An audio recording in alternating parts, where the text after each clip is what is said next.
Jamaah Majlis Kajian Rahimakumullah, mengawali majlis kita pada pagi ini, mari kita baca ayat Allah Subhanahu wa ta'ala dalam surah An-Nisa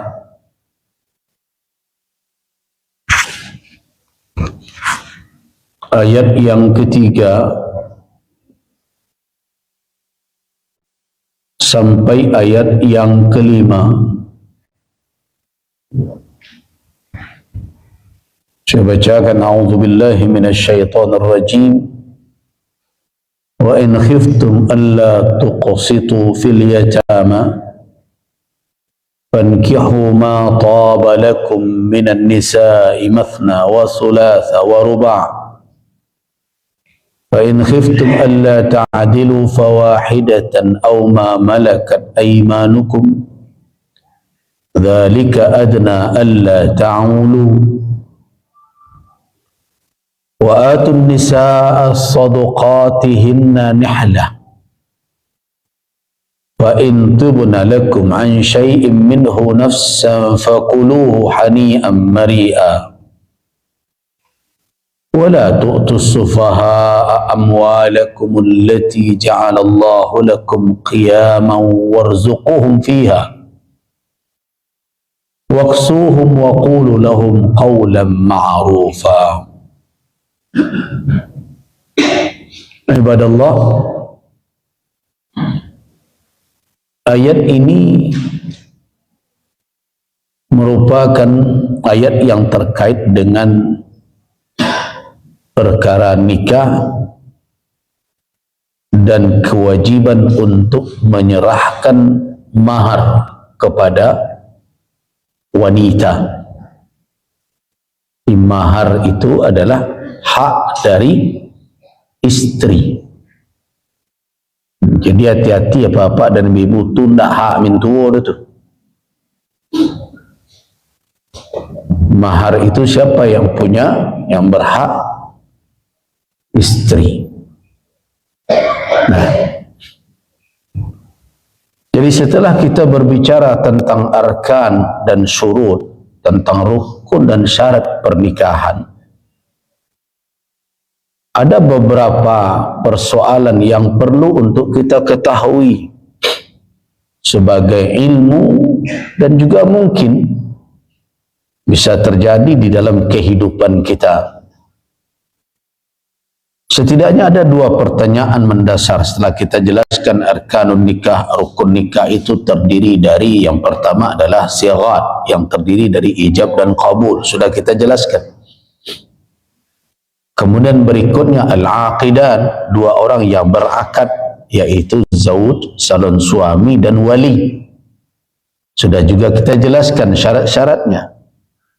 Kemudian selanjutnya adalah asyahidan, dua orang saksi, dan juga sudah kita jelaskan syarat-syaratnya. Nah, setelah itu ada beberapa pertanyaan terkait dengan syarat-syarat tersebut. Setidaknya ada dua pertanyaan yang sampai kepada saya dari jamaah. Yang pertama, apakah boleh anak menjadi wali nikah atas ibunya? Boleh tak anak yang menjadi wali? Ini terjadi tentu pada wanita yang menikah, yang telah menjanda, punya anak laki-laki, bapak sudah tidak ada lagi, orang tua tidak ada, ada anak laki-laki, dengan catatan dia telah balik, berakal, seperti syarat-syarat kewalian lainnya, satu agama. Nah, apakah boleh anak? Dalam perkara anak menjadi wali nikah ini tidak sepakat ulama. Di dalam mazhab Syafi'i yang mu'tamad di kalangan mazhab Syafi'i, anak tidak masuk dalam kewalian. Di dalam kelompok wali nikah itu anak tidak masuk. Artinya anak tidak bisa menjadi wali dalam pernikahan. Sedangkan mazhab lain seperti mazhab Hanafi, Maliki dan itu menetapkan bahwa anak boleh menjadi wali. Bahkan dalam urutan mazhab Hanafi, anak lebih didahulukan dibandingkan bapa. Jadi dalam urutan mereka, anak nomor 1, setelah baru bapa. Tentu yang ini terjadi kasus pada pernikahan seorang janda yang punya anak laki-laki. Kalau bukan janda itu dari mana datang anaknya, tidak mungkin. Jelas itu. Nah, di dalam mazhab Hanafi, dan ini yang diambil oleh banyak negara, yaitu yang diambil adalah anak menjadi wali nikah. Boleh. Nah, kenapa terjadi perbedaan?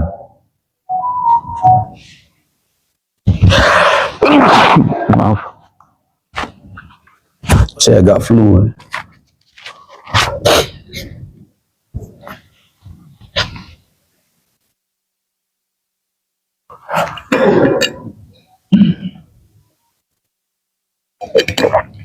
Nah, kenapa terjadi perbedaan? Yang pertama adalah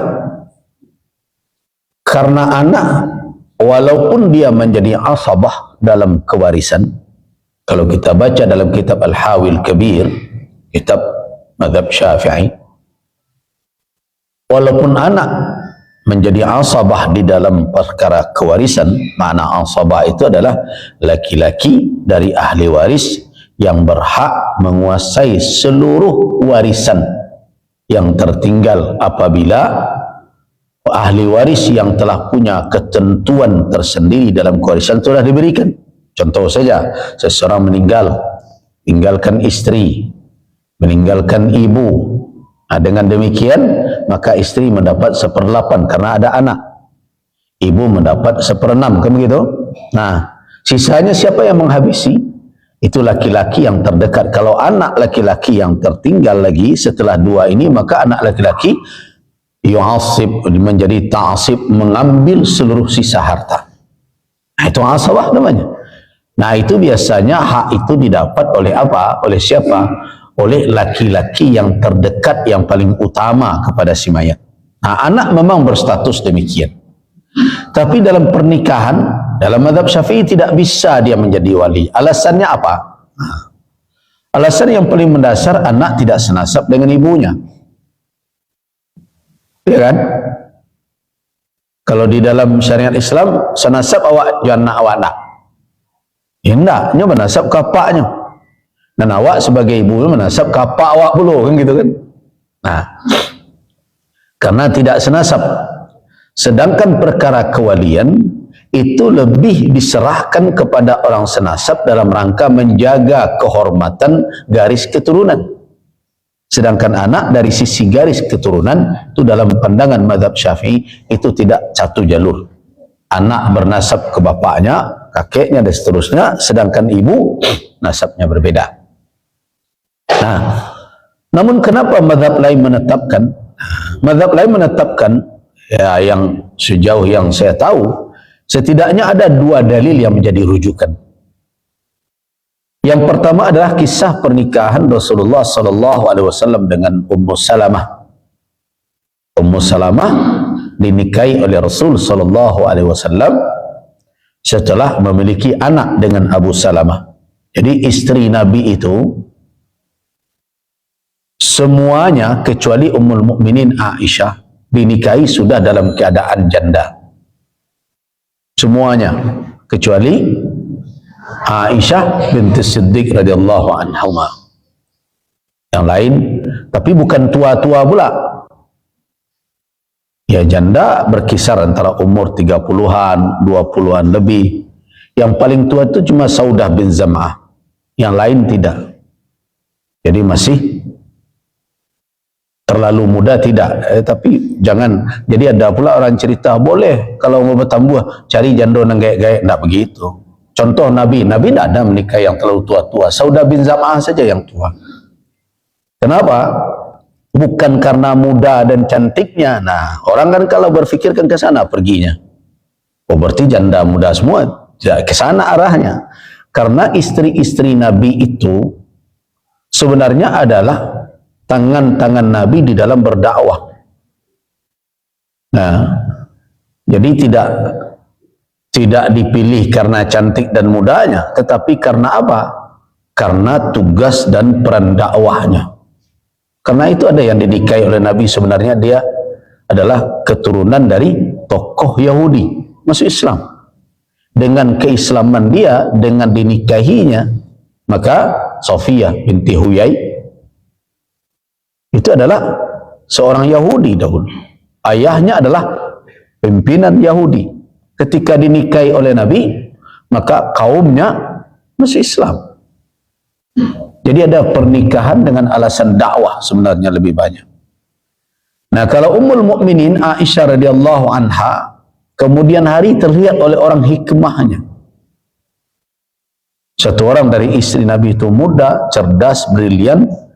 Coba lihat, kemudian hari Ummul Mukminin Aisyah menjadi guru para sahabat. Melalui dialah para sahabat mendapatkan banyak hadis-hadis Nabi, apalagi terkait dengan perkara-perkara yang itu masalah pribadi Rasul sallallahu alaihi wasallam dalam berumah tangga berbagai macam. Ummu Salamah juga demikian, termasuk yang banyak meriwayatkan hadis, termasuk Hafsah. Hafsah dinikahi oleh Rasul, boleh dikatakan untuk menghibur hati Umar bin Al-Khattab. Setelah Hafsah menjanda, dia tawarkan kepada Abu Bakar. Abu Bakar tidak mau menikah. Dia tawarkan kepada Utsman ibn Affan, walaupun sudah kehilangan istri, tapi Utsman tidak mau dengan Hafsah. Akhirnya Umar bin Al-Khattab berkecil hati, dan Rasul sallallahu alaihi wasallam mengatakan Utsman akan mendapatkan wanita yang lebih baik dari, ditawarkan kepada Ali. Nah, tapi tidak ada yang mau. Akhirnya Rasul mengatakan Hafsah akan mendapatkan laki yang lebih baik dari orang-orang itu, ya Rasulullah. Nah, jadi ada alasan. Jadi hampir kalau kita mau telusuri satu persatu riwayat tentang pernikahan Rasul dengan para wanita yang menjadi ummahatul mukminin, ibu-ibu kita orang beriman itu, berapa jumlahnya semua? 11 orang. 11 orang, dan yang hidup atau yang masih ada di saat Nabi wafat ada 9. Nabi meninggalkan 9 orang istri, tambah 1 orang ummul walad. Ummul walad itu adalah berstatus awalnya budak karena dia dihadiahkan oleh pembesar Mesir Muqawqis, gubernur Romawi di Alexandria di Mesir. Kemudian ketika Nabi berkirim surat mengajak dia masuk Islam, dia tertarik dengan Rasul, tetapi tidak mau masuk Islam, mungkin khawatir dengan atasannya di Romawi sana, di Bizantium, yaitu di Konstantinopel yang sekarang kita sebut dengan Istanbul itu. Di situ pusat kerajaan Romawi Timur, karena Romawi Barat yang di Roma sudah melemah. Jadi waktu itu yang kokoh itu adalah sudah tidak ada lagi Romawi Barat sana, yang ada adalah Romawi Timur. Nah, gubernurnya Muqawqis di Alexandria, Mesir. Kairo belum ada ketika itu. Belum ada Kairo. Yang ada di Kairo itu adalah daerah Fustat namanya. Tapi Alexandria yang menjadi ibu kota. Ketika Nabi berkirim surat untuk mengajak dia masuk Islam, dia hormati surat Nabi, dia kirim berbagai hadiah. Nah, di antara yang dikirim adalah seorang wanita yang kita kenal dengan nama Maria, karena dia dari bangsa Koptik. Koptik itu penduduk asli Mesir, kita sebut dengan Maria Al-Qibtiyah, dan memang halal untuk digauli karena menjadi status milkul yamin, menjadi milik Rasul. Nah, akhirnya kemudian dia melahirkan seorang anak laki-laki yang tidak hidup sampai dewasa, masih balita meninggal, yaitu Ibrahim. Itulah putra terakhir Rasul sallallahu alaihi wasallam. Nah, itu beliau tinggalkan. Ada yang mengatakan satu lagi namanya Rehana. Tapi istri ada 11. Total 9 beliau tinggalkan ketika beliau wafat. 2 orang telah mendahului Nabi. Siapa? Yaitu Ummul Mukminin Khadijah bintu Khuwailid. Itu istri yang pertama. Kemudian berikutnya yang mendahului Nabi lagi adalah Zainab Ummul Masakin. Zainab Ummul Masakin tidak beberapa bulan menikah dengan Rasul. Rasulullah mengatakan bahawa yang paling cepat di antara kalian berpulang kepada Allah adalah yang paling panjang tangannya, kata Nabi. Istri Nabi pada ngukur-ngukur tangan siapa yang paling panjang. Ya, ternyata maksudnya adalah yang paling pemurah dengan orang miskin dan anak yatim. Dan itulah Zainab yang digelari dengan Ummul Masakin, ibu orang-orang miskin. Itu adalah salah seorang dari Ummul Mukminin, Zainab Ummul Masakin. Dia ada Zainab lain, ada Zainab binti Jahsy. Nah, jadi kembali kita ke cerita awal tadi, bahwa Rasul SAW ketika menikahi Ummu Salamah, apa kata Ummu Salamah? Ya Rasulullah, saya tidak memiliki wali yang terdekat dengan saya. Nah, akhirnya ada anaknya. Kata Nabi, perintahkan kepada anak Ummu Salamah, zawwijni ummak, nikahkanlah aku dengan ibumu. Nah, jadi Ummu Salamah dinikahkan oleh anaknya dengan Rasul sallallahu alaihi wasallam. Nah, di sini ulama mengatakan bahwa boleh anak menikahkan ibunya menjadi wali. Tetapi mazhab Syafi'i mengatakan tidak, itu bukan anaknya, karena ternyata setelah ditelusuri anak Ummu Salamah ini secara nasabnya paman dan ayahnya, terus ke pamannya dan seterus kakeknya, ternyata nanti bertemu dengan jalur nasab dengan Ummu Salamah. Jadi kata mazhab Syafi'i, dia menikahkan bukan atas nama anak sebenarnya, tapi juga atas nama wali karena satu nasab. Begitu juga Anas ibni Malik menikahkan ibunya. Nah, dua alasan ini yang dipakai oleh mazhab lain mengatakan boleh ibu menjadi, boleh anak menjadi wali nikah atas ibunya. Bagaimana pandangan kita? Saya lebih cenderung kepada dalil yang mengatakan boleh, tetapi dia tidak didahulukan dari bapak. Bapak tetap lebih didahulukan menjadi wali dibandingkan dengan anak. Artinya yang satu nasab lebih didahulukan. Tapi kalau tidak lagi, bolehkah anak menjadi wali nikah? Boleh. Nah, itu jawaban yang pertama. Pertanyaan yang kedua, nah ini agak sensitif, yaitu tentang apakah pencatatan nikah itu menjadi syarat dari sah dan tidaknya nikah. Nah, sejawab hari ini, di dalam ketentuan fikih, menurut dalil-dalil syar'i yang ditemukan, pencatatan nikah tidak menjadi syarat. Tidak ada alasan yang kuat dari dalil syar'i untuk menetapkan pencatatan nikah itu sebagai persyaratan sah dan tidak sahnya nikah. Tapi jangan dipotong dulu kaji kau. So kalau selesai sampai di sini, keluar dari surau dan saji kau, kok salah kajinya tiba di luar. Nah, apalagi kalau yang mendengar nih bapak-bapak ini agak lain suasananya. Berarti kan tak. Nah, betul, sah dan tidak sahnya suatu nikah itu bergantung kepada rukun dan syarat. Yang perlu diingat, apabila istaufa arkanut syai', apabila terpenuhi suatu rukun sesuatu, lengkap terpenuhi, wa syurutuhu, dan syarat-syaratnya tidak ada satupun cacat, baik pada salah satu rukun maupun salah satu syarat, wa khala 'anil mawani', dan tidak ada hal-hal yang menghalang efektivitas dari akad itu, maka secara hukum syar'i dia adalah amalan yang sah. Tidak ada keraguan padanya.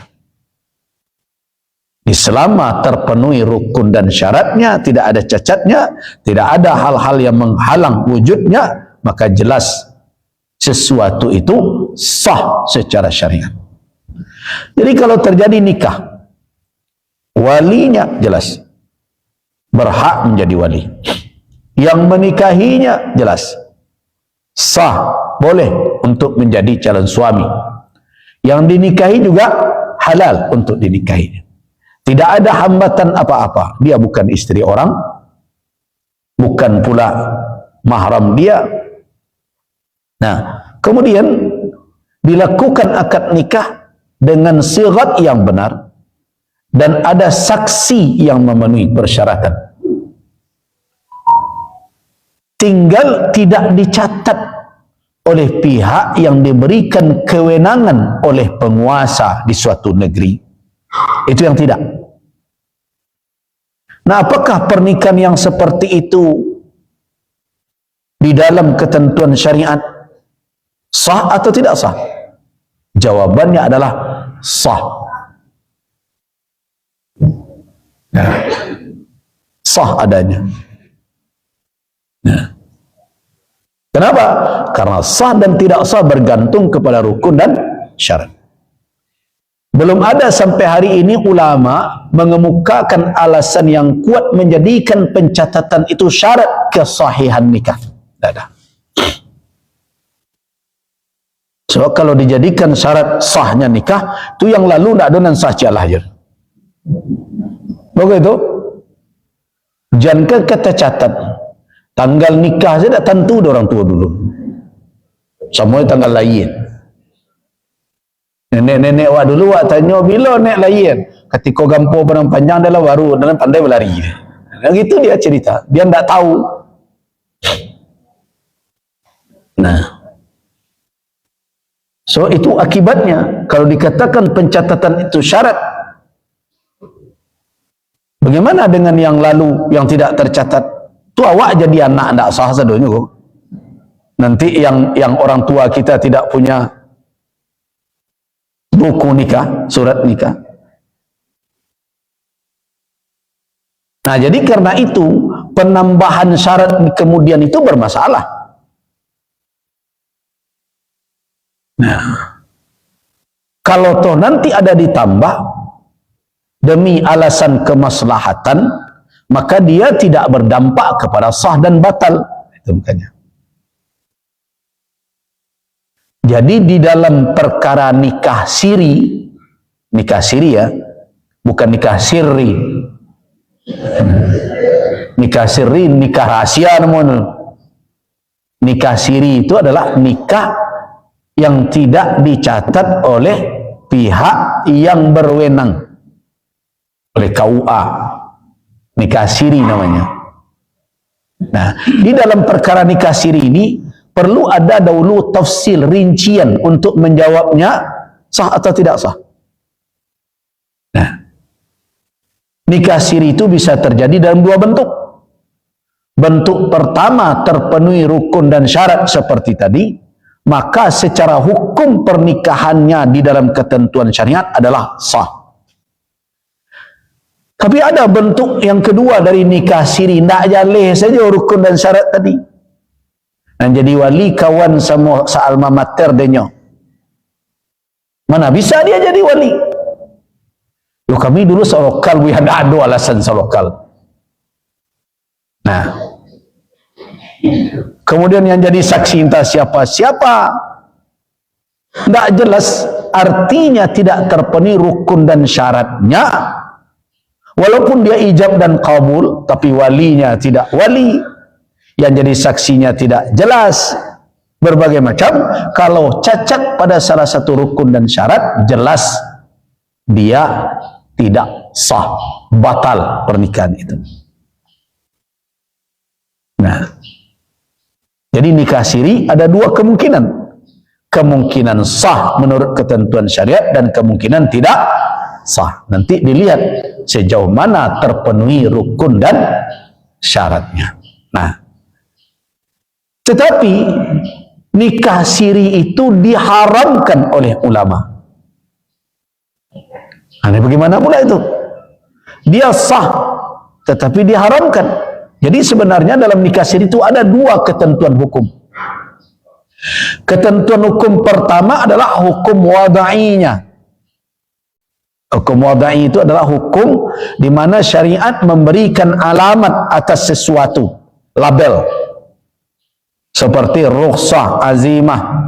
Ini adalah sabab, ini syarat, ini sah, ini batal. Nah, ini mani'. Itu hukum juga. Walaupun selama ini yang populer di tengah kita hukum itu adalah wajib, sunat, makruh, mubah, haram. Tapi sebenarnya ada hukum lagi yang disebut hukum wadai. Kalau hukum yang 5 tadi itu namanya hukum taklifi, di mana manusia dibebani untuk melakukan sesuatu. Tapi kalau hukum wadai tidak, adalah suatu label yang diberikan oleh syariat terhadap amalan manusia. Kalau hukum taklifi, lakukan ini. Salat hukumnya wajib, ijab. Mereka dituntut melakukan salat. Tapi kalau hukum wadai tidak, amalan yang telah ada atau sesuatu yang telah ada itu diberi label oleh syariat. Oh, ini syarat. Oh, ini sabab. Nah, begitu juga. Oh, ini sah. Ini tidak sah. Itu namanya hukum wadai. Sabab, syarat, sah, batal, rukhsah, azimah, kemudian mani'. Setidaknya ada 7. Jadi kalau digabung nanti jadi 12 hukum. Nah, jadi di dalam nikah siri itu ada 2 ketentuan hukum. Yang pertama hukum taklifinya, jelas di situ ada, sudah kita jelaskan, menikah itu ada hukumnya wajib, ada hukumnya sunat, jelas. Yang kedua hukum wadainya ada 2 di sini. Yang pertama adalah apakah perbuatan itu dipandang sah oleh syariat atau tidak. Sudah kita katakan, kalau terpenuhi syaratnya, rukunnya, dan syaratnya, sahlah dia. Tetapi, ada lagi hukum taklifi.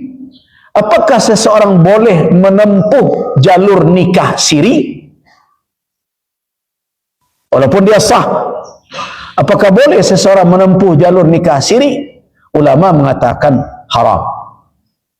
Walaupun itu sah, tapi ulama melarang untuk menempuh jalur nikah siri. Kenapa? Karena walaupun dia sah, tetapi dia bisa berdampak kepada apa? Memudaratkan pihak yang menikah tadi. Terutama dalam hal ini adalah wanita. Dia yang dimudaratkan dalam perkara nikah siri banyak kepada mudaratnya banyak menimpa wanita. Laki-laki tak rumit-rumit mananya tu. Kalau tidak lalai kecil. Habis dia tu mulai itu. Kadang-kadang ada sebagian laki-laki yang menikah kebantu orang meludah saja. Selesai. Hilang tanggungjawab dia. Tapi yang menanggung akibatnya siapa? Perempuan. Nah, kenapa dikatakan akan mendatangkan mudarat? Yang pertama, hak-hak hukum dalam kehidupan bernegara tidak bisa didapat oleh wanita yang dinikahi secara siri itu. Walaupun syariat meletakkan ada hak dia sama dengan istri yang dinikahi sah secara syar'i, tapi hukum tidak bisa memberikan dengan alasan tidak ada pembuktian yang bisa dipertanggungjawabkan. Contoh, menikah seseorang wanita dengan seorang laki-laki siri, kebetulan jadi istri yang kedua. Nah, yang dinikahi kok orang tua duda lah cie-cie longoknya. Sebulan sudah itu, inna lillahi wa inna ilaihi raji'un. Nah, rencana wanita tadi mungkin nak dapat lo jatah bagian pusako gitu. Nah, datanglah dia setelah suaminya meninggal, ambokan istrinya banyak warisan nambo sebagai istri. Kalau istri pertama tadi ada ketakutannya kepada Allah setelah dia tahu bahawa suaminya sah menikah dengan wanita itu, maka dia akan berikan haknya. Kalau dia dapat 1/4, dia bagi 2 lah dan 1/4 itu. Kalau dapat 1/8, dia dibagi 2 lah 1/8 itu. Tapi kecenderungan dalam marato kan orang Ya, nan acok di dalam urusan bagi membagi rata itu adalah tambah nan nampak. Kalau urusan bagi jo kurang, itu rumit itu. Nah, dia tidak mau memberikan.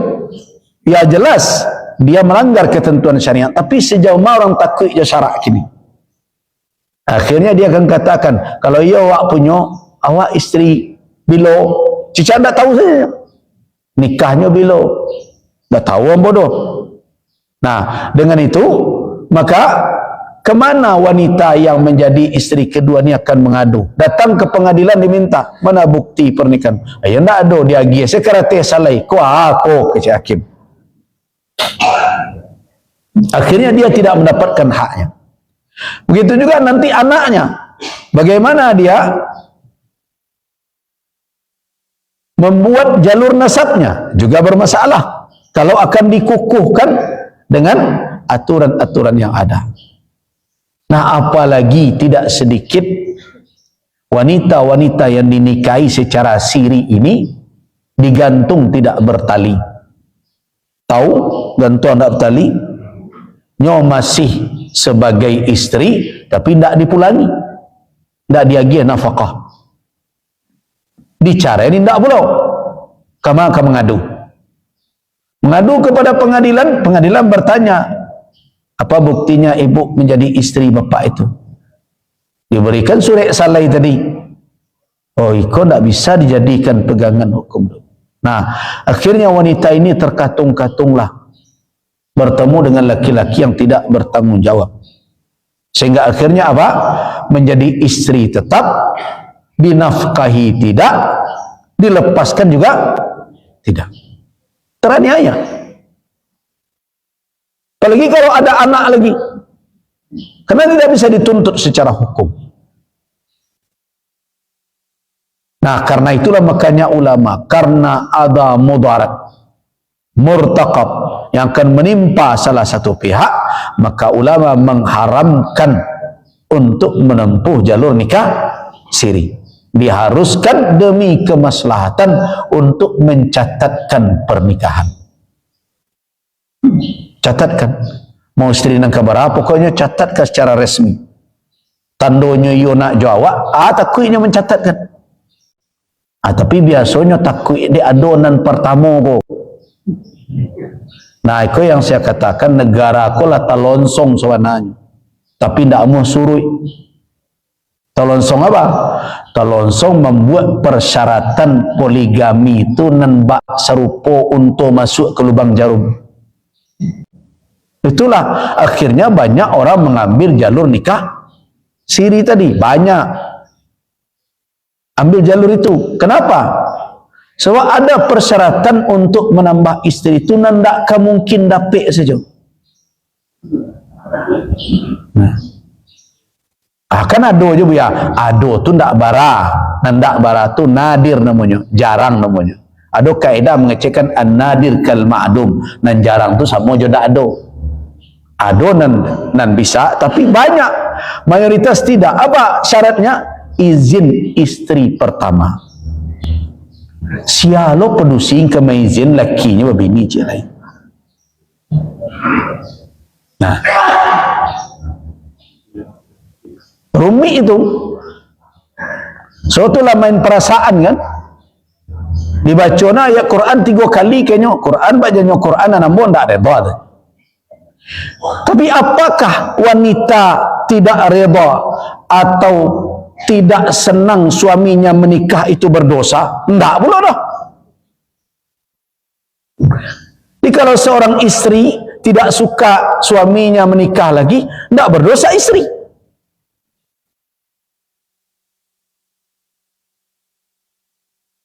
Kenapa? Karena kan urusan hati dia itu.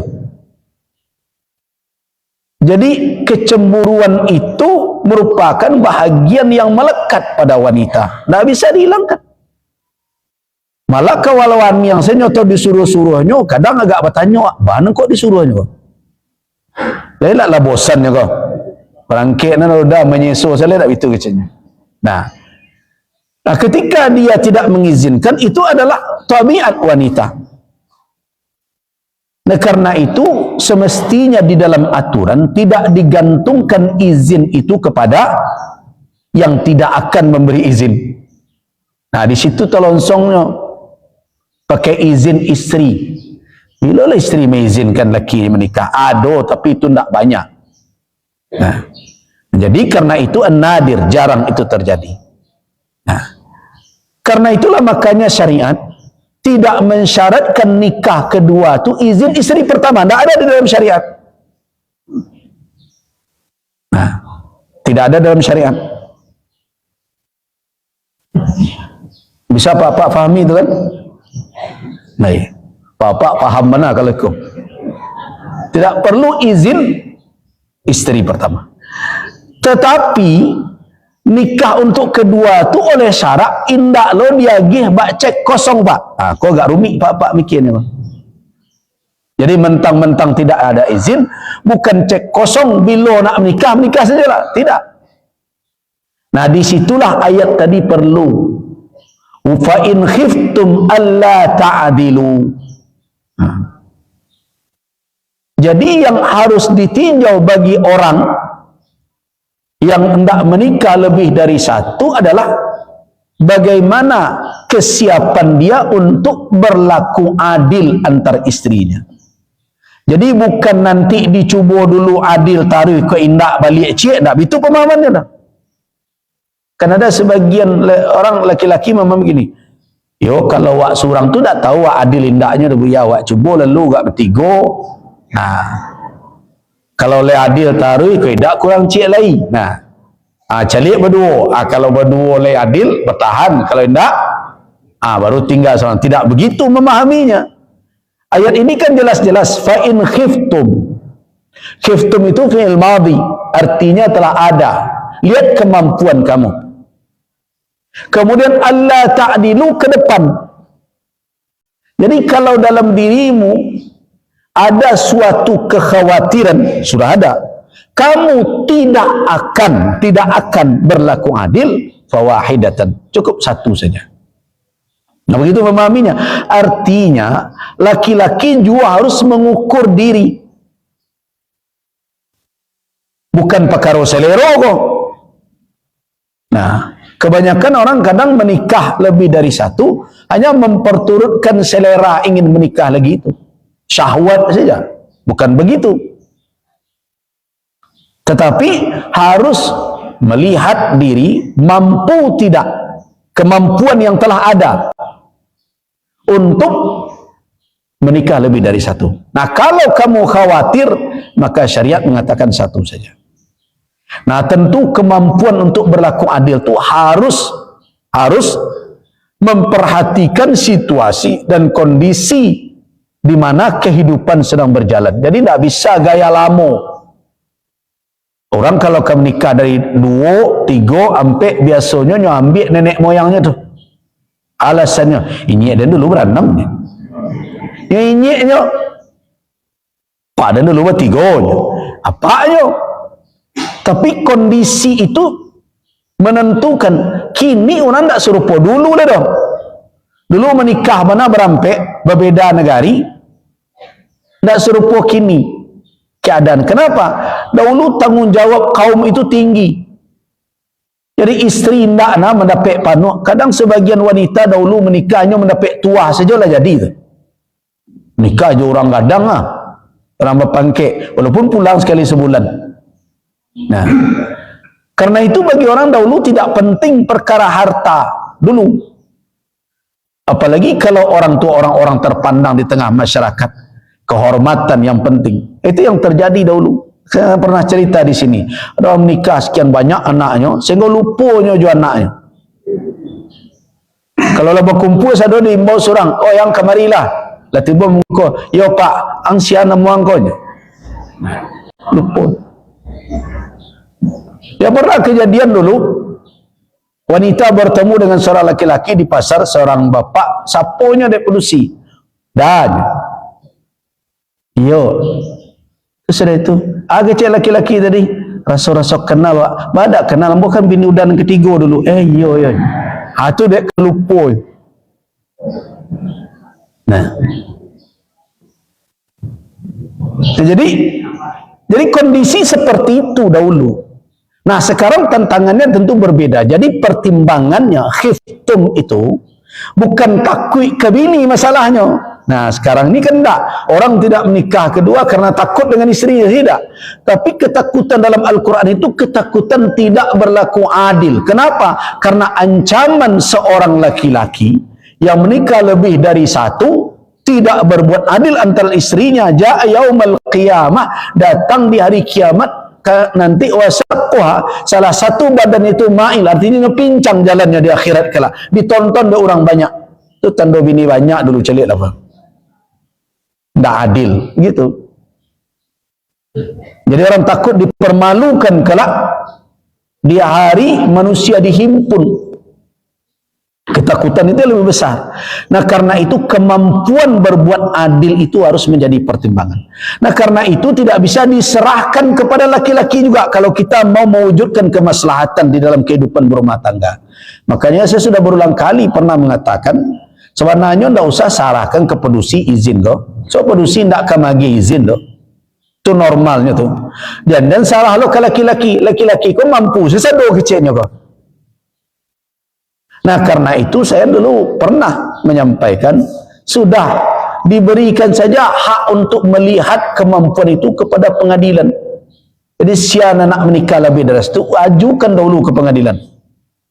Pengadilan lah nak bertanya kawak, berapa penghasilan pak? Nah, wang boleh dapat 2 juta sebulan. 2 juta ini payah kini kau pak.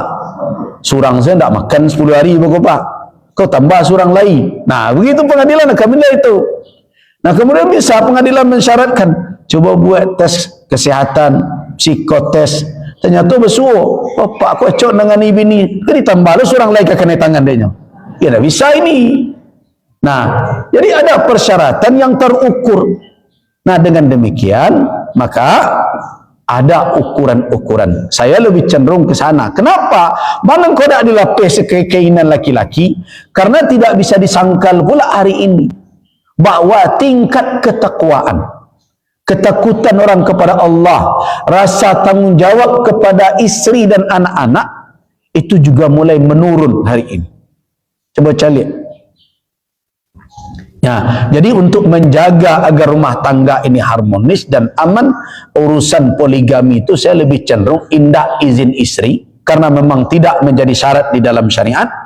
Indah pula dilapih habis pula ke laki-laki, karena kalau laki-laki dilapihnya ketujuh sesadonyo, mampu sesadonyo bako, sanggup saja sesadonyo, karena itu diberi pihak yang akan menimbang dengan adil, yaitu mahkamah.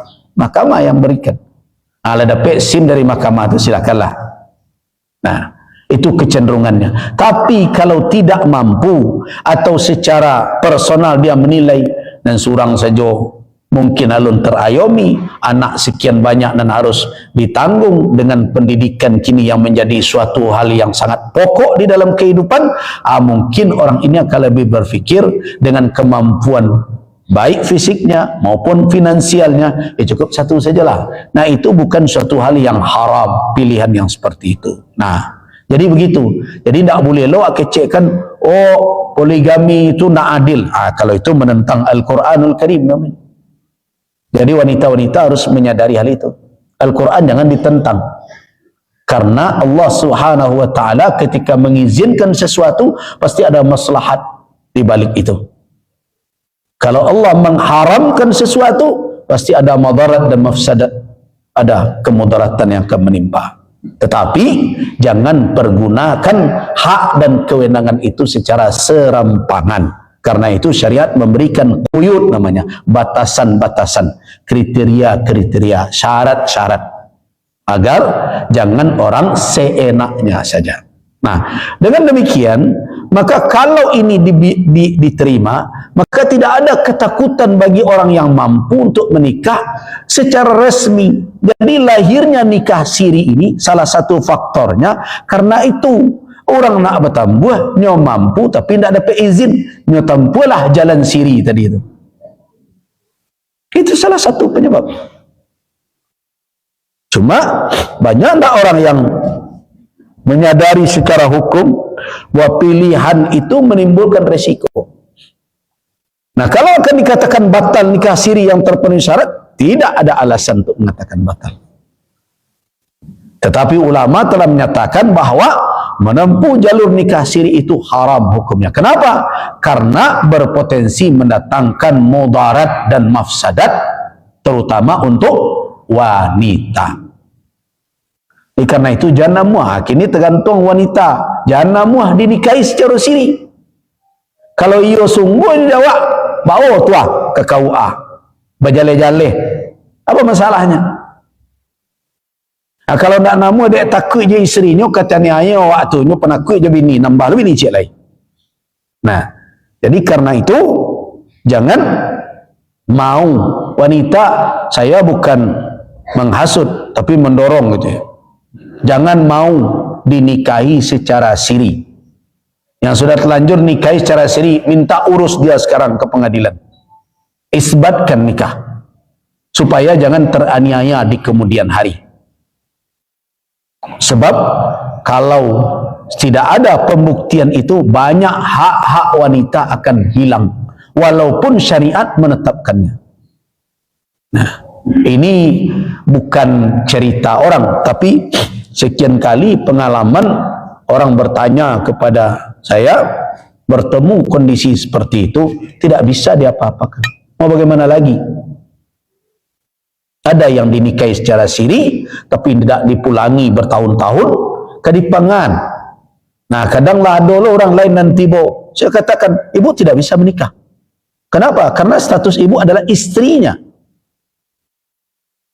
Nah, tapi yang aneh ya, suami yang menikahi dia secara siri tidak pula menjatuhkan talak. Nah, persoalannya bagaimana? Ya kalau begitu minta tebus sajalah, talak tebus, khulu', atau minta difasahkan, maka mengadu, pengadilan tidak melayani. Nah, itulah masalahnya. Karena itu jangan mau dinikahi secara siri itu. Wanita-wanita yang mau menikah dengan cara siri berarti dia sedang mempertaruhkan masa depan dia. Jangan mau. Nah, ulama makanya dengan alasan itu mengatakan haram menempuh jalur nikah siri. Apakah boleh itu? Boleh. Hukum bisakah seperti itu? Bisa. Nah, makanya dicontohkan sebagai asbah permisalannya, ada hukum lain yang bisa dinyatakan amalannya sah, tetapi orang itu berdosa karena menempuh cara yang tidak benar. Apa contohnya? Solat do kain sarung maliang. Itu contohkan oleh ulama. Dia solat, dia curi kain sarung orang, solat dia, wuduknya sempurna, takbirnya, niatnya, bacaannya, rukun solatnya seluruhnya sampai salam seluruhnya benar. Solatnya sah atau tidak sah? Sah, tapi nama liang tadi berdosa. Nah, jadi karena itulah makanya ulama katakan terkait dengan amalnya, dengan nikahnya selama terpenuhi rukun dan syaratnya sah.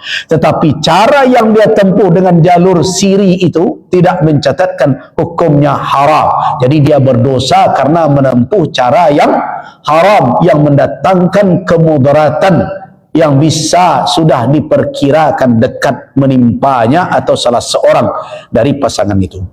Itu makanya nikah siri apa hukumnya? Dia bisa sah kalau terpenuhi syaratnya, bisa tidak sah kalau tidak terpenuhi syarat dan rukunnya, bisa batal. Nah, tetapi menempuh jalur nikah siri hukumnya haram. Kenapa? Karena tidak mematuhi aturan yang akan membawa kepada kemaslahatan. Nah, itu jawaban saya tentang dua pertanyaan tadi. Tentang apakah anak bisa menjadi wali ibunya, sudah. Yang kedua, urusan nikah siri. Tak ada pertanyaan lagi ini lagi kan? Tak usahlah ditanya, benar kan tak ke kampung. Nah, sekarang kita lanjutkan.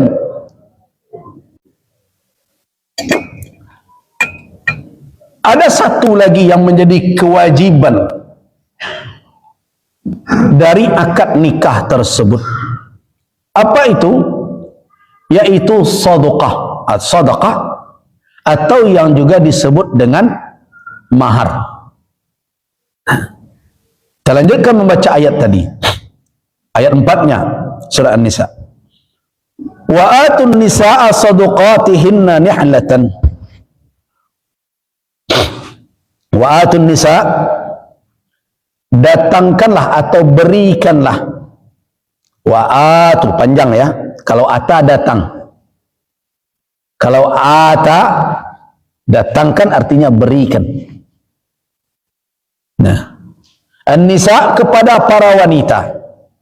Kepada siapa diberikan? Para wanita. Sadaqat, sadaqat adalah istilah lain dari kata mahar. Mahar juga disebut dengan sadaqah. Allah katakan mahar itu dinisbahkan kepada wanita tadi, sadaqatihinna. Makanya ulama mengatakan bahwa mahar itu bukan milik mertua. Mahar itu adalah untuk istri. Milik istri.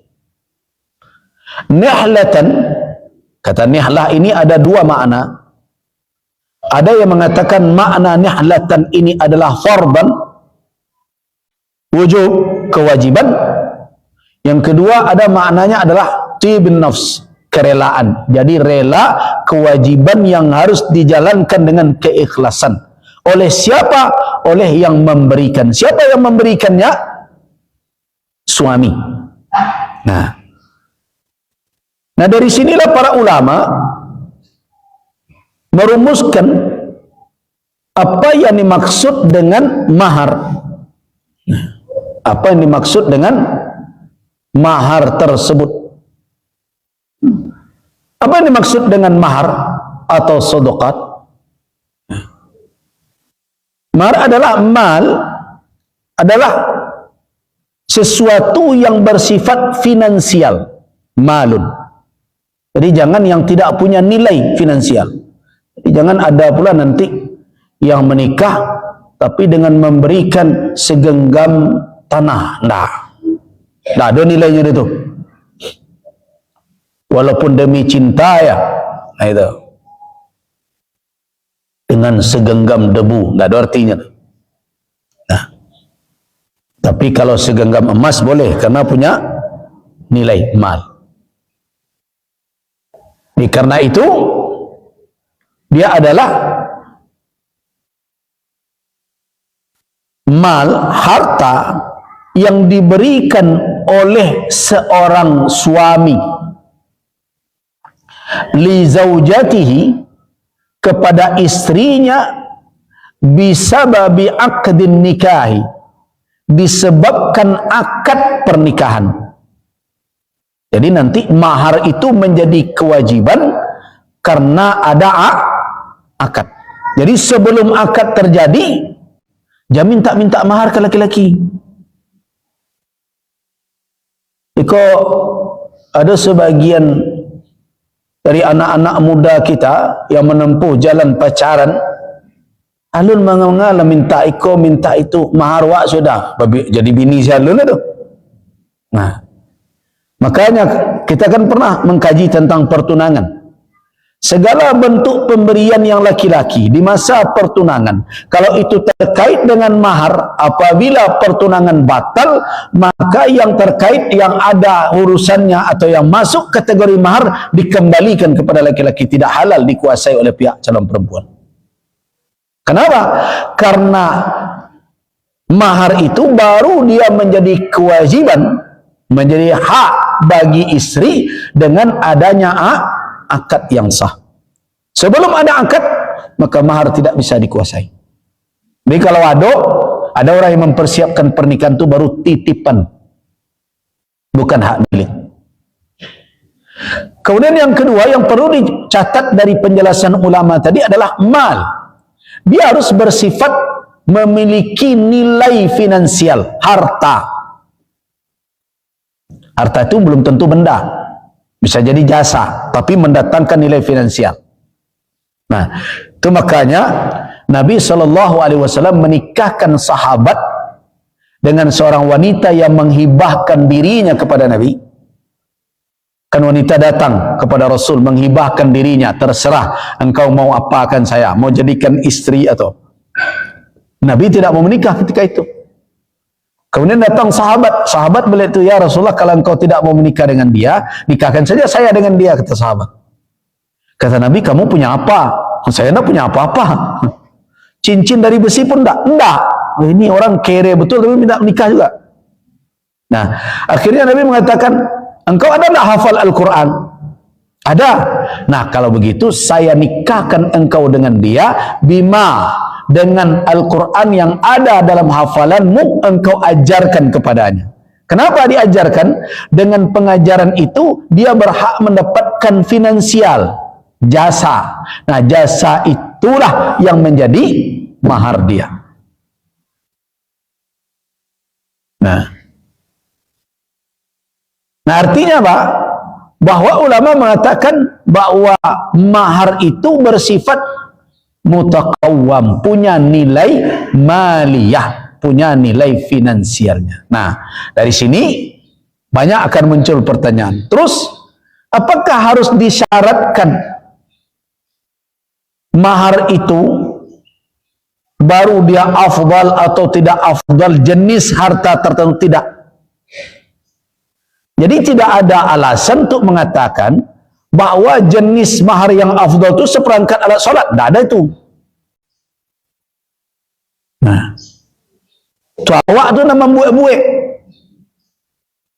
Seolah-olah kalau diberikan seperangkat alat sholat, nama memberinya soleh, nama menerimanya solehah. Tidak ada jaminan itu, kecuali si soleh justru solehah menikah. Nah, tapi yang heran saya, wanita kenapa mau? Baku namu ibu-ibu. Padahal seperangkat alat solat itulah akan jadi kewajiban laki-laki jo nanti itu. Nah, ibu namulah diansuhnya kewajibannya jo mahar. Suananya rencak ibu-ibu menggeleng, ambo tak menyuruh sama suan tak ada. Seharusnya menggeleng saja. Enggak, kalau itu kau dah balian jo tu. So, kenapa? Fasilitas beribadah itu, adah itu,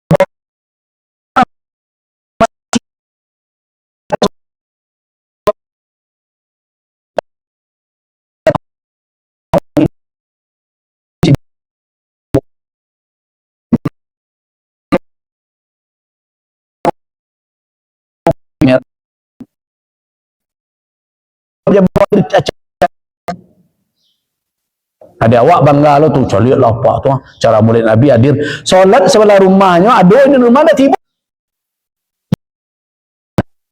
Karena karakter awak suka modal itu membuat simbolisasi, simbolkan. Nah, kalau bahasa lain sebenarnya bagian dari pencitraan beragama juga tu. Nah, jadi tidak ada jaminan bahwa kalau diberikan seperangkat alat solat oleh laki-laki kepada calon istrinya, berarti yang memberi soleh, yang menerima solehah. Bahkan peralatan solat itu menjadi kewajiban suami. Setelah menikah, kalau tidak ada, berhak tu ibu menuntut, ambo tak ada mau kena, balian mau kena ambo. Mesti. Kan banyak kisah-kisah bagaimana miskinnya para sahabat sehingga mereka harus cepat pulang berganti, bersalin pakaian solat dengan istrinya kan. Ini tugas. Quran. Kalau tidak ada dan perlu ibu baca Al-Quran, maka itu kewajiban suami untuk menyediakannya. Jadi tidak ada ukuran dengan mahar seperti itu, berarti itu pula lah yang menjadi ukuran bahwa yang dibangun ini keluarganya adalah samawa. Tidak ada. Itu kita aja yang membuat-buat begitu. Ya, termasuk juga sebagian orang kadang berkeyakinan pula kalau akad nikah itu dilakukan di masjid itu lebih sakral. Tidak ada dasarnya itu. Tidak ada dalil.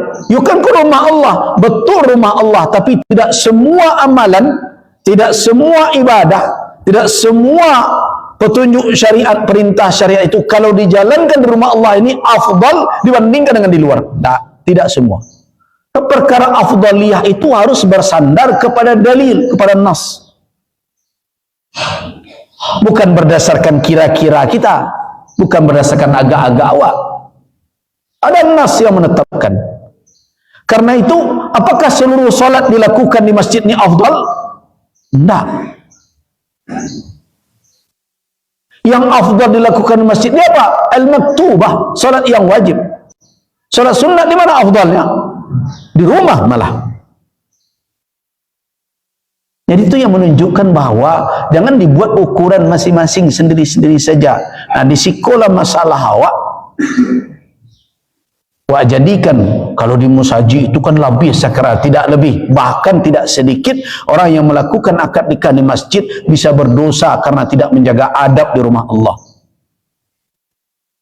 Nah, masuk aurat tak betul, duduk bercampur aduk laki-laki dan pedusi. Coba lihat, kadang ada yang pernah membawa bansi bagai ke dalam untuk mengiringkan dramatisasi sebelum pernikahan. Dan 25 tahun ketika dilahirkan tadi bayi riang kan juga saluang. Nah, apakah itu adab di rumah Allah Azza wa Jalla? Banyak yang melanggar ketentuan. Berbagai persoalan muncul. Nah, karena itu mau menikah di masjid, menikah di kantor KUA, menikah di rumah, sama saja itu. Bahkan di dalam syariat, kalau ada orang melakukan akad nikah di lapau pun selama terpenuhi syaratnya sah juga tuh. Nah. Walaupun tentu tidak tempatnya, ya. Tetapi secara hukumnya dimanapun pernikahan itu dilakukan selama rukun dan syaratnya terpenuhi, sah adanya. Jadi dia tidak menjadi suatu ketentuan terkait mahar tadi, jenisnya harus ini dan itu, tetapi yang dianjurkan adalah ghairul mughalah, tidak bertanding tinggi dan mahal. Nah, itu sebaiknya jangan, karena wanita yang paling berkah menjadi ibu rumah tangga, menjadi istri adalah yang tidak mahal maharnya, yang paling murah maharnya, yang paling rendah nilai maharnya. Bukan karena dia menjatuhkan kehormatannya, tetapi karena apa? Sikap ketawaduannya. Nah, tetapi tidak ada pembatasan jenisnya, harus pakaian salat, harus jilbab, harus Quran, tidak. Intinya syaratnya adalah yang memiliki dzu qimah, punya nilai finansial. Kemudian berikutnya, mahar tersebut adalah satu-satunya kewajiban yang terkait dengan akad. Ketika akad terjadi, tidak ada kelebihan yang lain di luar itu yang wajib dibebankan kepada laki-laki. Nah, ini perintah betul. Mahar saja untuk mulai berpacu meninggikan mahar, walaupun tidak ada batasan berapanya, tidak boleh dibatas. Ada suatu peristiwa di masa Umar bin Al-Khattab sebagaimana diriwayatkan oleh Al-Imam Abu Daud dan Al-Imam At-Tirmidzi, kasus di masa Umar radhiyallahu anhu. Suatu kali Umar berkhutbah, khatabana Umar rahimahullah faqal ala la tughalu bisuduqin nisa. Ketahuilah, kata Umar bin Al-Khattab radhiyallahu anhu, la tughalu, jangan kalian bertanding untuk apa? Meninggikan suduk. Suduk jamak dari sadaq, dari sadaq, jamak dari sadaq atau mahar tadi. Jangan kalian berpacu meninggikan mahar untuk wanita. Itu kata Umar. Fa innaha law kanat makrumatan fid dunya aw taqwa indallah lakana aulakum biha Rasulullah awin Nabi sallallahu alaihi wasallam. Kata Umar, kalau seandainya tingginya mahar itu dipandang sebagai makrumah. Makrumah itu apa? Sebagai ukuran kemuliaan. Prestisiwa akan diukur dengan berapa mahar. Kalau itulah alasan meninggikannya. Atau mungkin menunjukkan takwa. Kan sebagian orang kan mungkin dia adalah seorang yang taat, ya perlu dia. Kalau ini alasannya adalah kehormatan dan ketakwaan, tentu lakana aulakum, tentu yang paling utama mendapatkan kemuliaan dan kehormatan adalah Nabi. Kalau tinggi mahar jadi ukuran mulia. Siapa yang paling mulia di antara awak? Rasulullah. Seluruh makhluk beliau akramal makhluqin. Kalau urusan takwa, dia orang hebat, orang saleh, orang taat, ulama berbagai macam. Mungkin dia seorang wanita yang apa? Yang tinggi sekolahnya, salihah. Kalau urusan takwa, ukuran mahar, tentu Nabi pula yang paling berhak menjalankan, melakukan ketakwaan itu. Nah, tapi apa kata Umar bin Al-Khattab? Ma asdaqa Rasulullah sallallahu alaihi wasallam imra'atan min nisa'ihi wala usdiqat imra'atun min banatihi. Tidak pernah Nabi memberikan mahar kepada siapapun dari istri beliau. Nabi memberikan. Begitu juga tidak pernah beliau menetapkan mahar untuk wanita dari putri-putri beliau. Jadi Nabi pernah memberi mahar, tentu sebagai suami. Nabi pernah menetapkan mahar bersama putri beliau sebagai mertua yang memberikan pandangan petunjuk. Tidak ada Nabi menetapkan aksar, lebih banyak min thintai asyrata awqiyah, melebihi dari 12 awqiyah, kata Umar. 12 awqiyah itu kira-kira kalau perak berapa sekarang? 1 gram. Siapa yang tahu rago perak? Ibu-ibu tidak tahu. Kalau rago ameh ditanya banyak, yakin banyak dan tahu. Ya kira-kira kalau 12.000, kalau 20.000 saja per gram, ya kira-kira 20-an juta. Itu sudah maksimal, tertinggi itu. 20 juta sekarang. Nah, itu maksimal. Nah, tapi kebanyakan di bawah itu. Hanya satu istri Nabi yang paling tinggi maharnya, tapi bukan Nabi yang bayarkan. Najasyi. Siapa? Ummu Habibah binti Abi Sufyan. Di Ummu Habibah itu dinikahi Nabi karena suaminya keluar dari Islam ketika beliau berhijrah di Habasyah. Dan Nabi ingin melindungi, menjadikannya sebagai istri. Di samping Ummu Habibah ini adalah putri panglima perang Quraisy yang berhadapan dengan Nabi, putri Abu Sufyan. Nah, kenapa maharnya tinggi? Karena maharnya dibayarkan oleh Najasyi. Dan Nabi menikah diwakili oleh Najasyi. Nabi mewakilkan kepada Najasyi karena Ummu Habibah waktu itu sedang di Habasyah. Kemudian baru beliau hijrah ke Madinah. Nah, di luar dari itu, sebagaimana kata Umar bin Al-Khattab, tidak ada melebihi dari 12 uqiyah. Kalau 12 uqiyah diperkirakan 20-an juta, itu sudah paling tinggi ketika itu. Nah, jadi jangan menuntut lebih, kata Umar. Tetapi ketika itu Umar ditegur oleh seorang wanita. Jadi kalau ada pula seorang pemimpin ditegur oleh rakyat, tidak usahlah terlalu berlebihan pula reaksinya. Pemimpin kini penyingguang benar sadonya. Dikritik orang tersinggung, iko kecil orang nak muda baper namanya. Nah, biasa itu. Tidak usah lo terlalu diperdebatkan. Kalau mau menasihati secara diam-diam lah, tidak dengan orang. Ya balas taruh kini salaweh ko negari bilo lah kabaduo presiden jo menteri jeko. Ya kalau dia sampaikan melalui itu dimaklumi saja. Tandonyo awak balam lapang padang lawe. Nah, tidak semuanya tiap sebentar dikritik kadukan. pencemaran nama baik. Kadang-kadang rumi wadanya, entah ada nama baik entah tidak. Nah ini yang sering.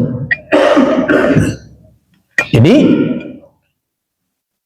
kembali kita ke kasus Umar tadi, ada wanita yang menggerik, ya Umar, itu tidak hak engkau membatas-batasi. Kemudian dia baca ayat Allah Subhanahu wa taala di dalam Al-Qur'anul Karim, wa ataitum ihdahunna qintara. Kamu telah pernah berikan kepada istrimu itu qintar. Qintar itu adalah jumlah harta yang tidak terbatas. Akhirnya Umar sadar, asabat imra'ah, ya ibu ini yang benar, Umar yang salah. Umar, sadarlah engkau, nah engkau saja mengerti agama. Banyak orang yang lebih faqih dari Umar bin Khattab. Itu kata Umar kepada dirinya. Itulah ketawaduan Umar dengan ilmunya yang begitu dalam. Nah dengan demikian tidak ada batas maksimal dari mahar. Tidak ada. Dan tidak ada pula batas minimal dari mahar. Walau apapun, walaupun khatam min hadid, cincin dari besi yang mungkin harganya 1000 perak pun, kalau awak bahasa awak, bolehkah jadi mahar? Boleh. Tidak ada batas maksimal. Nah karena itu Nabi cuma mendorong agar wanita memudahkan, memberikan kemudahan, dan itu akan mendatangkan keberkahan yang lebih banyak dari wanita tersebut untuk rumah tangganya. Namun yang perlu kita ingatkan terkait dengan mahar ini, bahwa mahar itulah yang menjadi kewajiban bagi laki-laki. Nah tiba dia waktu kuat jual lain-lain lebih kareh pada mahar. Di sekolah kekeliruan adat Minangkabau khususnya adalah adat selingkah negari. Barik lo pada mahar le. Jangan menuju kepiaman saja. Sebab bukan kasus japutan saja nama masalah. 20 buah 50 kota sesudui. Tiba di orang agam dan lain sekopor. Tiba di orang Solo uang dapur. Nah itu tuh di dalam tradisi awak itu bisa menjadi penghalang pernikahan. Nah, ikut nambah bayo di Minang. Jadi tidak sedikit peretongan menjadi mantah balik. Kecuali orang lah kampung lah nambah wok. Karena kita membuat berbagai aturan melebihi hukum syarak, lebih kareh dari hukum syariat. Nah, kama kau letakkan hadis Nabi sallallahu alaihi wasallam. Hadis Nabi yang mengatakan, apabila datang kepadamu man tardawna dinah. Oh, tidak ada apa ya? Saya merasa masih ada. Nah, sehingga bisa saya perlihatkan hadisnya.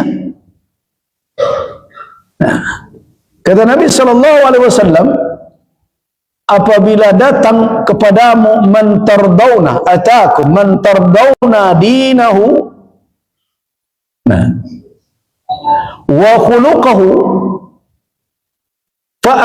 fa'ankihuhu, begitu kata Nabi.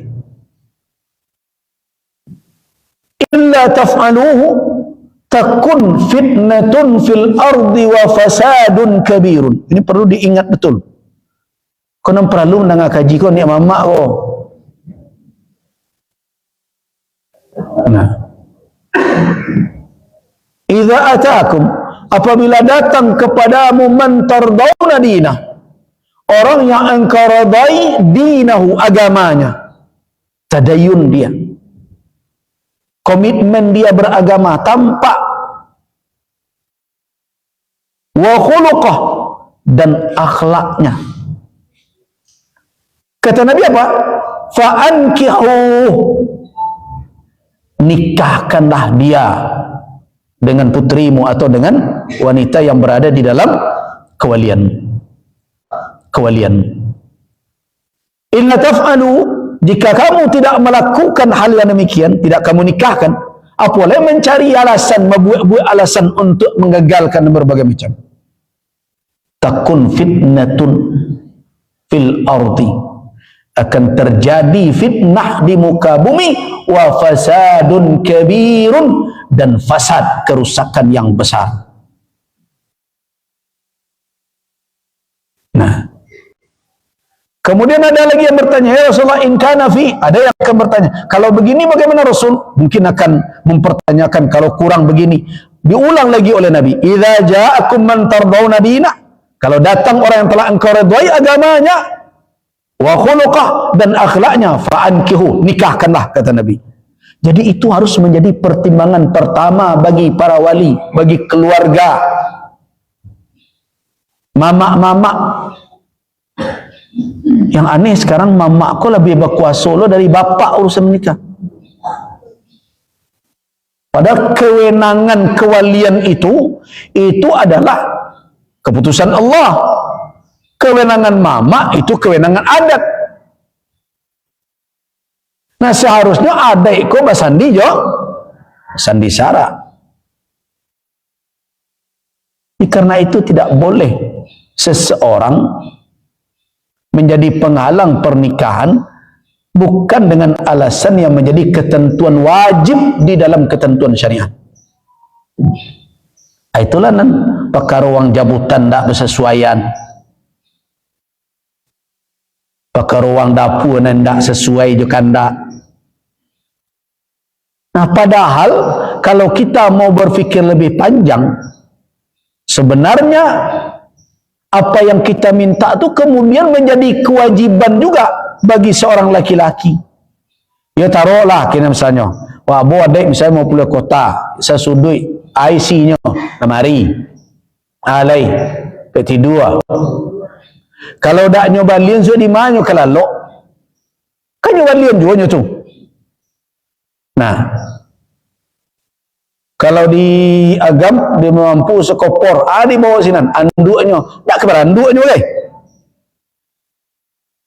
Jadi hal-hal yang sebenarnya akan menjadi kewajiban dia, bahkan seorang suami bertanggung jawab bukan menyediakan sesudut sebenarnya, menyediakan rumah untuk istrinya. Jadi orang Minang adolo dan terlena dek karena awak malam rumah mintuo. Itu sementara tu dah dilapangkan. So itu berfikir lelai anak ke bertambah lama-lama kamar mungko tu adik bini wak kamar nikah pula wak suruh ke belakang, kalau nak siap wak je rumah berikut di dapur tanpa wak suap. Ini laki-laki Minangkabau, makanya dia tidak mau diam, dia sudah siapkan itu. Jadi bukan hanya sesudut, malah kewajiban pangan, sandang, papan menjadi kewajiban suami. Cuma memasukkan dan menyasakkan di dalam akad pernikahan menjadi persyaratan baru terjadi, itu tidak pada tampaknya dah tu. Apalagi sampai batal. Karena itu saya pernah berpengalaman, adik sepupu menikah, bertamu adik antara dua, adik Piaman cik, adik Solok cik, bertolak belakang. Awak nampak dusi, adik Piaman laki-laki, kecik mamak nan di pihak laki-laki, ayo baisi adik kami buya, yo kecik awak jadi nak sama-sama diisi, dimbago sama dituang. Di situ, yo ada wang jemputan. Kalau itu isi lo dek kami wang beralik. Nah, tentu itu jadinya kalau kedikaren duanya isi kami isi jemputan di situ, jemput malah. Tapi isi lo si kau wang dapur. Nah, kalau samo indak sebab kan biasa baretong model itu. Kan baretong awak kok kanduanya kan badan tiang tagangnya baleo-leo. Nah dengan itu awak cuba kini bitu sajalah, kan carilah keadaan keluarga tak mampu disiko. Kalau menjapui lo sebanyak itu ndak kata japui. Nah karena itu semua indak saja, dan siko ndak meminta uang dapur, dan situ ndak usah lo minta uang jemputan. Tu kecen tu malu kami, kau datang malu tu siko malu lo. Ya samonya tu. Nah, akhirnya ni kecian, ya kan anak kan lama menggadang buya. Tu mbok kecian, anak siko ndak balapis, dia gadang tetap bergadang juga. Tu sama saja tu.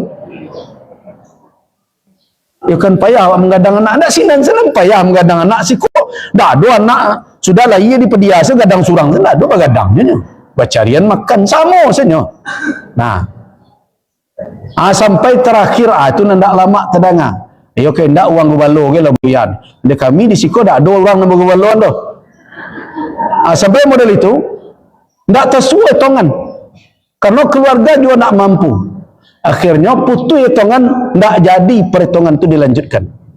Coba bayangkan, ketika itu mbok adik sepupu apa? Ronald namanya. Sekolah nang. Ya dah, tanya adik ang tu lah. Ya dah, tanya adik ang. Tanya calon adik ang tu. Nya nak menikah jo dua ndak? Dia dah tanya. Iyo awak iyo jo dah. Aku iyo. Ang do piti pai karantau. Pai. Nya di mau suo sekali kau. Nya suo di Jawa dan abonya ke Jawa du berdua. Ang pai anikan sinan anti ang mau hadek ndak kebaralek nya ndak berhenti. Sama begitu, nikahkan gitu. Nah. Pai nikahan ke Jawa tu diang. Nah, jadi dah ada orang piti bego dah cari ongkos supaya yang bawa diang tu sana. Nah, ikannya situ. Anda usang hitung uang dapur, uang itu, imbau saya keluarga, tetangga sekitarnya, undang saya senang seketik lah selesai itu. Jadi kalau begini kita membuat aturan, nah, sesampai itu, akhirnya kita menghalang hukum Allah. Itu nanti dilakukan. Kalau itu dilakukan melanggar sumpah wak orang Minangkabau tu. Kata ada pucuk ke bawah ada baurek di tengah digirik kumbang. Syarak adalah sandaran dari adik awak. Nyo pondasi. Dialah menjadi ruh. Nah karena itu jangan sampai ada ketentuan-ketentuan yang dibuat di negari berbagai macam yang melebihi bahkan menghambat ketentuan syariat. Itu yang jangan dilakukan. Seperti kasus beberapa pekan yang lalu, seorang ustaz mengatakan, kami di negari kami kini banyak orang nikah keluar wiyah. Baku itu, nenek mama nak menanda tangan NA. Kecil, badak tanda tangannya. Tak tahu wak, kecil kau kemanakan kau melawan dulu. Nah, tak boleh ukurannya seperti itu. Kalau akan dibuat aturan, nenek mama ikut menjaga anak kemanakan, alasannya harus jaleh.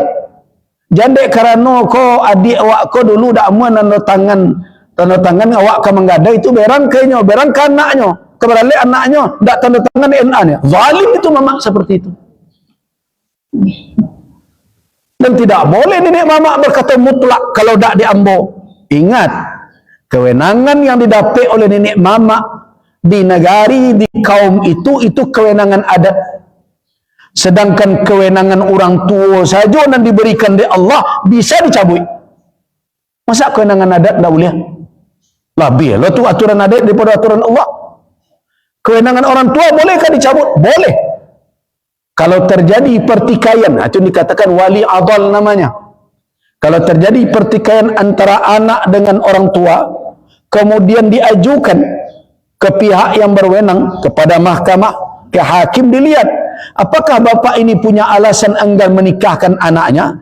Kalau dianggap tidak punya alasan sama sekali, itu disebut dengan adal namanya, enggan wali. Keengganan wali itu nanti diputuskan oleh hakim, dan hakim bisa mengalihkan ke wali yang lebih jauh, atau diambil dalam pendapat fikih yang lain, diambil haknya oleh sultan, oleh hakim. Hakimlah yang menikahkannya.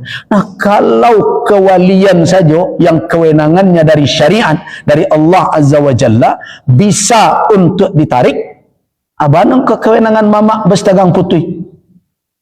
Itu kelebihan namanya tu. Tak boleh membuat aturan seperti itu. Nah, karena itu dalam perkara kewajiban finansial terkait dengan akad secara langsung adalah mahar. Lebih dari itu, kalau ada adik-adik membuat letaknya di musyawarah dan saling memenuhi kemampuan masing-masing. Lain mampu, silahkan. Kalau tidak boleh menjadi persyaratan mutlak. Itu nan harus dipelok oleh orang Minang. So, banyak kegagalan pernikahan itu karena pernik aturan dan awak buat. Berada itu dalam batasan yang wajar dan sesuai dengan syarak boleh. Tidak salah. Tapi timbang-timbang pula. Bukan hanya perkara itu saja. Kadang urusan pidato-pidato lama wana. Iko orang seman besan awak, orang seman dua awak ko jauh hanya ke pulang le. Hari lah pukul sebalik malam. Tungkai menungkai juga persembahan. Mengantuk supirnya ko lewat pasti jauh lawi loh. Akan berisiko tu. Jadi arif bijaksana lah. Nah, jadi bukan wak memasukkan, sebab seluruh tatanan dan aturan tradisi yang dibuat maksud utamanya dulu adalah untuk menata, mengatur dan memudahkan, bukan mempersulit. Makanya di dalam adat Minang pun banyak kemudahan-kemudahan itu. Kali ia gadang, sekali tapian baralia. Kalau tak biduit dikelokkan. Model itu sebenarnya. Tapi kini ada sebagian yang bersikukuh dengan apa yang telah diwariskan tanpa melihat bahawa warisan itu sebenarnya juga perlu ada tinjauan ulang kembali. Nah, itu tentang mahar. Nah, kapan mahar itu menjadi kewajiban mutlak? Nah, mahar menjadi wajib hukumnya dengan akad, ya. Dari semata akad, mahar sudah wajib. Tetapi dia belum istiqrar, belum menjadi suatu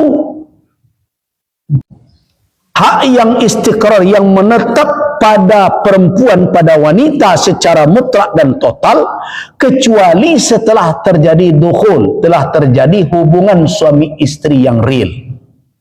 Tunyo menjadi tetap.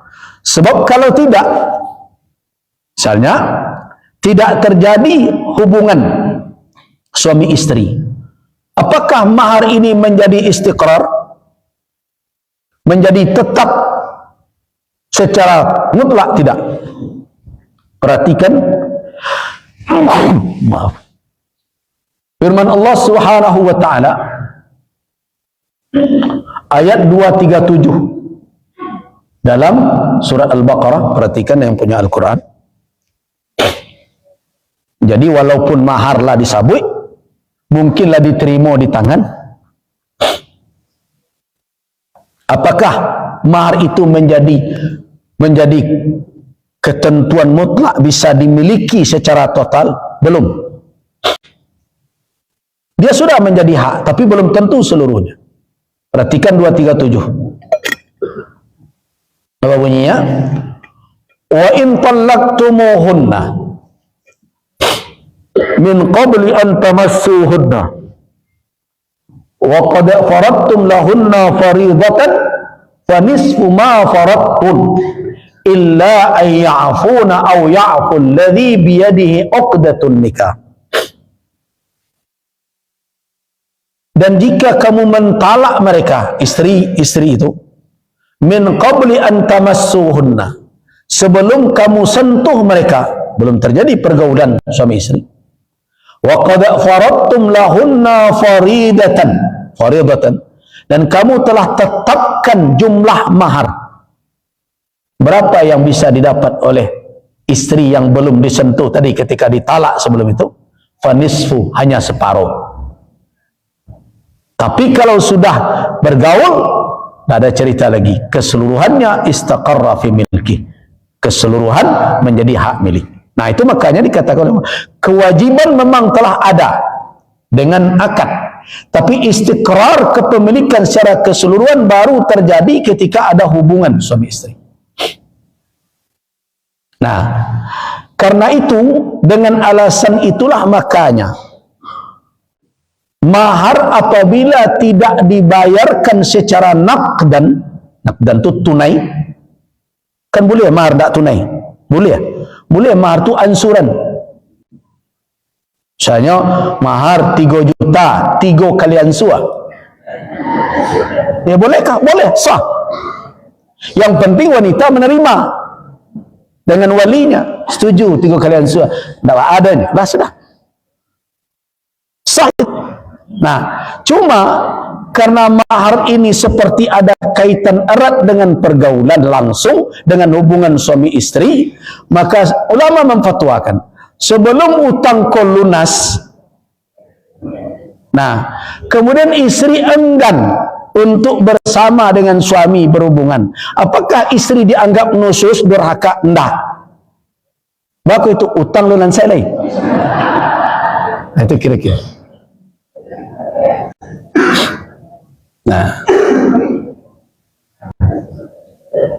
Nah, dengan demikian berarti istiqrar.